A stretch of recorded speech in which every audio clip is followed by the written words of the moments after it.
I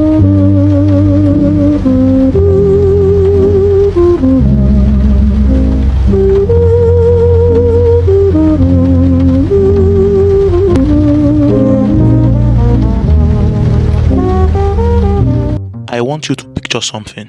It is the year 1450.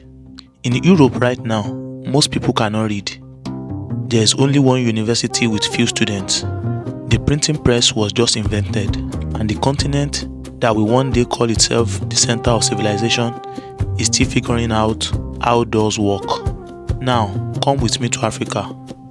Come with me to a city sitting at the edge of the Sahara Desert in what is today called Mali, a city called Timbuktu. Right now, in 1450, Timbuktu is one of the most important cities on the face of the earth. It is not a village.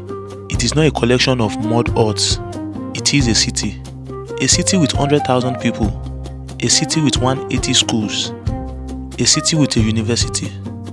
The University of Sankore that has 25,000 students enrolled at this very moment. 25,000 students.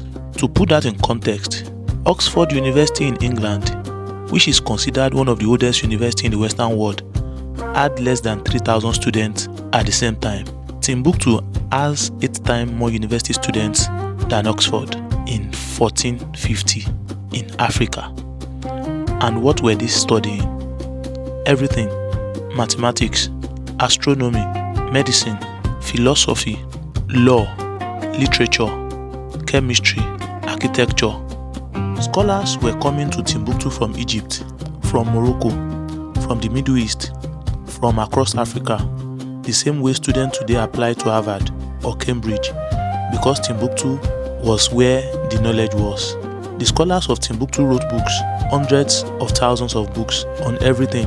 At its peak, the city had between 700,000 and 1 million manuscripts sitting in its libraries and in the private collection of its scholars. 700,000 books written in Africa before the printing press existed in Europe. Now, here is where the story gets painful. When Europe explorers first arrived and heard about Timbuktu, they did not believe it. They had been told for so long that Africa had no history, no knowledge, no civilization, that when they found evidence of all three in one place, they decided it must have been built by someone else. Some said Arabs built it. Some said ancient Egyptians.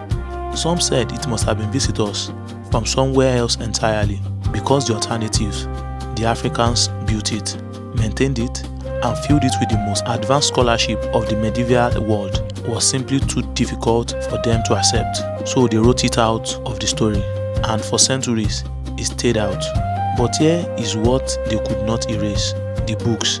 When jihadist militants invaded Timbuktu in 2012 and started burning the libraries, deliberately trying to destroy the evidence that this civilization had existed, something remarkable happened. The people of Timbuktu had been hiding the manuscripts. For generations, families has been secretly storing books in their walls, under their floors, in the desert outside the city. When the burning started, they loaded the books into trucks, into donkeys, into their own arms, and they moved them.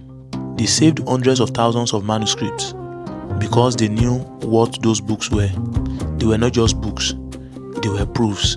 Proof that Africa had universities when Europe had just one. Proof that African scholars understood mathematics that Europe would not discover for another 300 years. Proof that this continent was not waiting to be saved, it was already leading. The manuscripts are still being catalogued today. Scholars are still translating them, and every single one that is opened tells the same story. Africa was extraordinary. Africa was always extraordinary. And somebody spent a very long time making sure you did not know that. This is Unravelling Africa. In our next episode, we will be talking about the man who was so rich that he broke the economy of 3 continents just by going on holiday. Subscribe to this channel and turn on your YouTube notification so as not to miss it. I will see you then.